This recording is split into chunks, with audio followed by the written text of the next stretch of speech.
சங்கீத புஸ்தகம் 69ஆம் சங்கீதம்.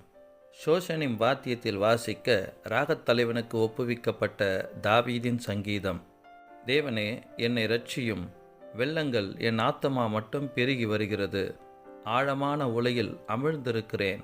நிற்க நிலையில்லை, நிலையாத ஜலத்தில் ஆழ்ந்திருக்கிறேன். வெள்ளங்கள் என்மேல் புரண்டு போகிறது. நான் கூப்பிடுகிறதுனால் இளைத்தேன். என் தொண்டை வறண்டு போயிற்று. என் தேவனுக்கு நான் காத்திருக்கையால் என் கண்கள் பூத்து போயிற்று. நிமித்தமில்லாமல் என்னை பகைக்கிறவர்கள் என் தலை மயிரிலும் அதிகமாயிருக்கிறார்கள். வீணாக எனக்கு சத்துருக்களாகி என்னை சங்கரிக்க வேண்டுமென்றிருக்கிறவர்கள் பலத்திருக்கிறார்கள். நான் எடுத்து கொள்ளாததை நான் கொடுக்க வேண்டியதாயிற்று. தேவனே, நீர் என் புத்தியீனத்தை அறிந்திருக்கிறீர். என் குற்றங்கள் உமக்கு மறைந்திருக்கவில்லை.